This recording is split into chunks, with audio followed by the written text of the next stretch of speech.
Atenção! Começa agora uma teleaula de Física do ensino médio. Você vai assistir a teleaula de número 44. Bons estudos!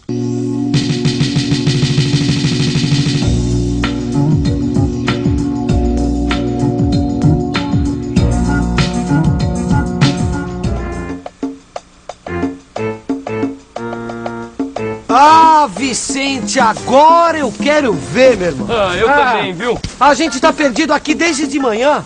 E olha lá, ó. Olha em volta. Tá escurecendo. Olha, Gil. Aí eu quero ver a gente sair dessa. Eu normalmente diria pra você, não fica preocupado. Normalmente eu diria, porque hoje nem a bússola tá nos ajudando, viu?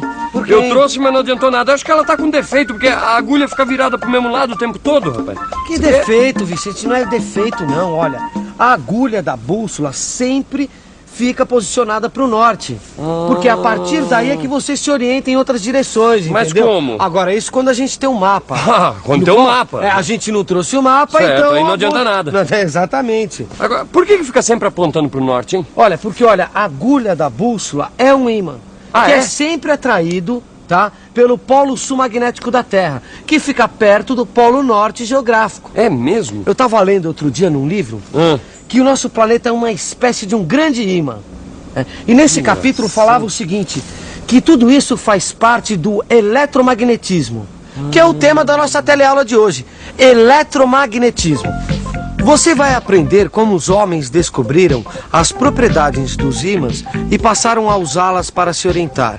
Vai ver também o que é um campo magnético e vai entender o que acontece com os corpos que sofrem a ação desses campos. E aí? Ficou interessado? Então se segura que a teleaula está começando hoje com mais atrações do que nunca. Enquanto isso, a gente vai montar acampamento por aqui porque eu não aguento mais andar. Vamos lá, ô Gil? Vamos, peraí. Achar um lugar pra barraca aí. Acho que ali, ó, tá vendo?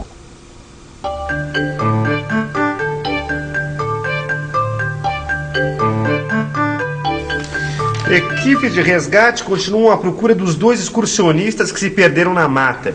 Segundo informações, um deles levava uma bússola, mas nenhum mapa. Puxa vida, coitado desses 2. Só com uma bússola no meio da mata. Será que eles não sabiam que sem mapa a bússola não adianta nada?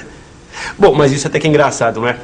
Você sabia que a bússola foi inventada há mais de 1000 anos pelos chineses? E até hoje tem gente que não sabe como usar direito? Então, você imagina se o Pedro Álvares Cabral não soubesse como usar a bússola. Ele não teria descoberto o Brasil. As grandes descobertas do século XVI, e o Brasil está aí no meio, só foram possíveis porque os navegadores contavam com um aparelhinho que eu tenho certeza que todo mundo já ouviu falar. A bússola. Além, é claro, dos mapas. E olha que os mapas deles eram imprecisos. Mas os navegadores do século XVI não foram os únicos que fizeram descobertas com a ajuda da bússola. Os cientistas também fizeram uso dela. Já no século XIX, um físico dinamarquês chamado Hans Ørsted descobriu, com a ajuda da bússola, que a eletricidade e o magnetismo eram diferentes aspectos do mesmo fenômeno, o eletromagnetismo. Eletromagnetismo, eu sabia.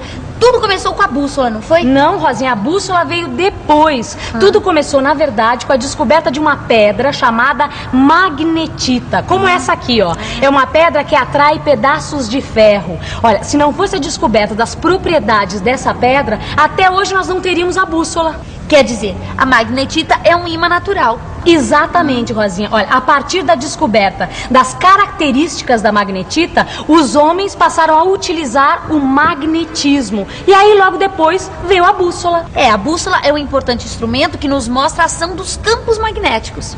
Isso mesmo, Rosinha. Observa o que acontece quando eu passo essa magnetita ao redor dessa bússola. Olha só. Ela nos mostra que o ímã cria um campo magnético que altera o espaço à sua volta. Gil. Mas no nosso caso, essa bússola aqui não mostrou nada, viu? Que isso, Vicente? A culpa não é da bússola. Não é. Não, o problema é que a gente não trouxe mapa. Pois não serve pra nada. Ó, fica calmo. A gente vai dar uma bela descansada agora. Daqui a pouco a gente continua a nossa caminhada e em algum lugar a gente vai ter que chegar, meu. Vamos chegar. Se depender da bússola, a gente vai chegar no Polo Norte. Isso que vai ser. Calma, Vicente. Olha, vamos aproveitar que a gente tá aqui e vamos entender o que é eletromagnetismo. Você sabe que essa agulha aqui é um ímã artificial, né? Artificial? Olha, alguns elementos chamados materiais ferromagnéticos se tornam ímãs quando ficam em contato com outros ímãs. Olha. É o que a gente chama de imantação. Sei. Em alguns casos, a imantação pode ser permanente ou não. Tá entendendo? Ah, interessante, hein? Bom, essa bússola acho que ainda vai servir para alguma coisa, né?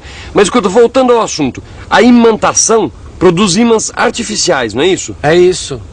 E os ímãs naturais, como é que eles surgem?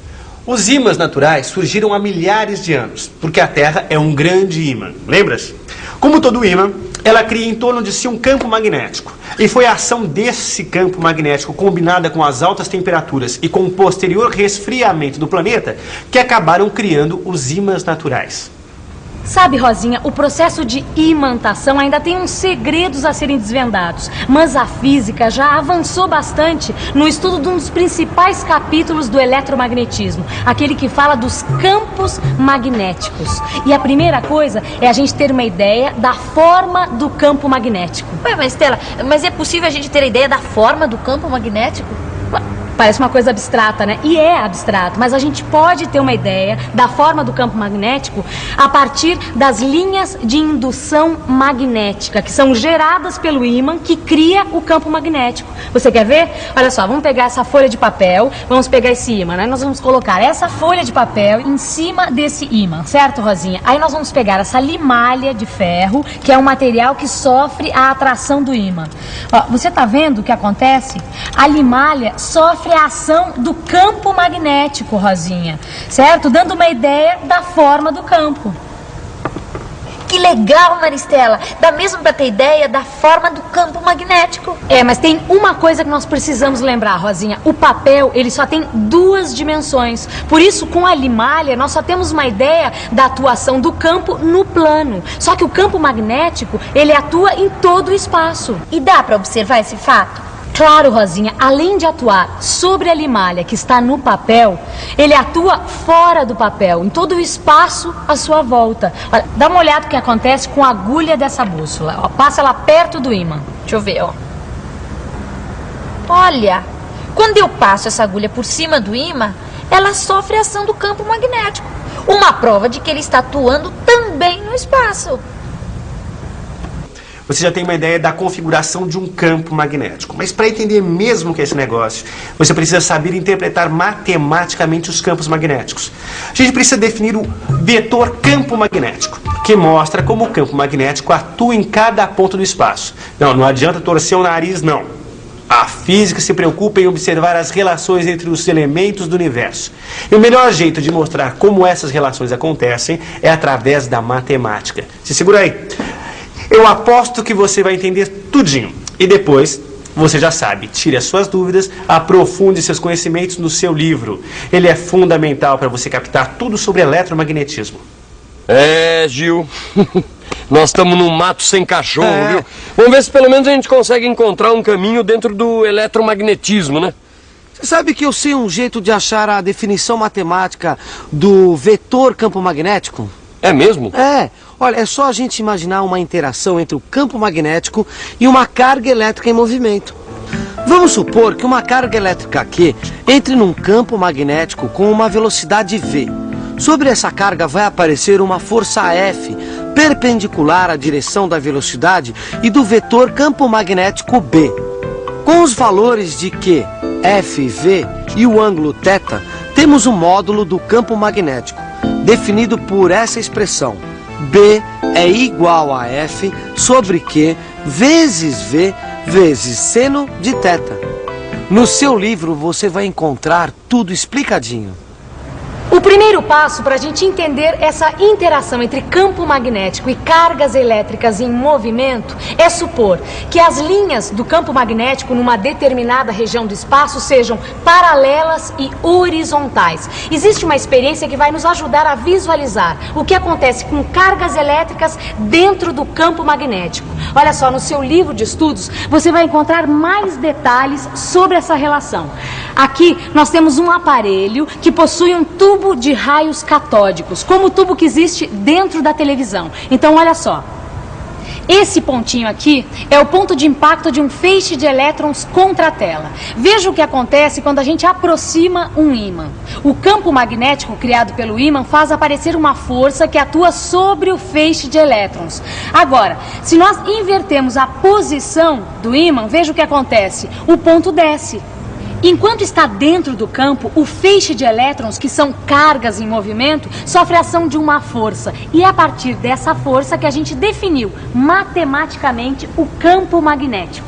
O sentido dessa força depende do sinal da carga. Na nossa experiência, trata-se de um feixe de elétrons, então as cargas têm sinal negativo. E é muito fácil saber o sentido dessa força. É só usar a regra da mão direita, ou como também é conhecida, regra do tapa.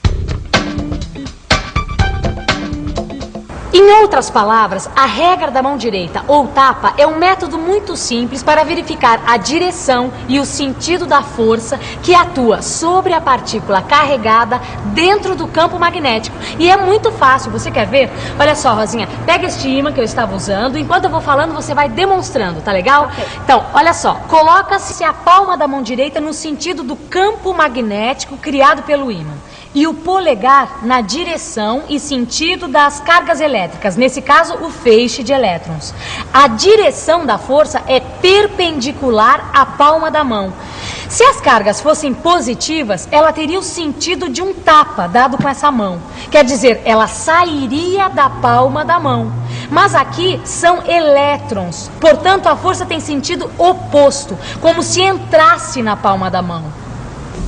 Nossa, rapaz, eu nem imaginava que existia tanta coisa por trás dos ímãs e por trás desse eletromagnetismo, viu? Mas é mesmo. Olha, é campo magnético, é interação entre campo magnético e carga elétrica, força que atua sobre a carga elétrica enquanto ela está no campo. Olha, ficar perdido não é bom, isso eu sei. Agora, pelo menos serve pra gente colocar em dia os nossos conhecimentos, já não é, Vicente? Isso é verdade, viu? Você estava falando aí sobre tudo que a gente viu, sobre interação entre carga elétrica e campo magnético, e eu fiquei lembrando, dá pra gente determinar a trajetória de uma partícula carregada dentro de um campo magnético. Sabe, Vicente, em alguns casos, essa partícula dentro de um campo magnético se comporta que nem a gente nessa mata aqui, fica andando em círculos.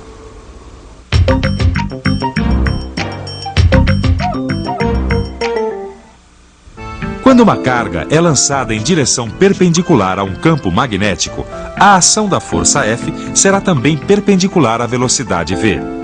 O resultado dessa associação é uma força centrípeta que faz com que a partícula execute um movimento circular uniforme. E lembre-se, nós estamos estudando a trajetória de uma partícula carregada num campo magnético uniforme. Essa partícula, portanto, descreve uma circunferência dentro do campo magnético. Bom, agora você deve estar se perguntando, e eu com isso? Pra que a gente tem que estudar a trajetória das partículas nos campos magnéticos? Tá bom, então eu explico. Foi através desses estudos que os físicos começaram a entender melhor algumas estruturinhas minúsculas dentro do átomo, chamadas partículas elementares. Tá certo? Hoje em dia, essas partículas são consideradas as menores porções da matéria. E o estudo dela está ajudando muito a desvendar alguns mistérios nas relações entre os elementos do universo. Tá certo. Agora, nas próximas teleaulas, você ainda vai topar com isso. Tá certo? É só esperar. Tá certo, Vamos Gil. descansar um pouquinho? Não. Vamos embora que a gente tem que achar a saída desse mato. Não, mas vamos embora. Enquanto isso, vocês vão pra revisão. E atenção, se liga aí que é a hora da revisão. Na teleaula de hoje, você ficou sabendo como funciona a bússola. Viu também a importância do estudo dos ímãs e do eletromagnetismo. Aprendeu o que é um campo magnético e viu que ele atua em todo o espaço. Viu também como se representa um vetor perpendicular ao plano do papel e estudou o que ocorre quando uma partícula carregada se move sob a ação de um campo magnético. Como você viu, o eletromagnetismo é um capítulo importante da física, tem muita informação. Tanto é que na próxima teleaula a gente vai continuar estudando o eletromagnetismo. Justamente por isso, não esqueça, aprofunde os conceitos que você viu nesta teleaula e use o seu livro para consolidar todas as informações de hoje. Até a próxima. Tchau!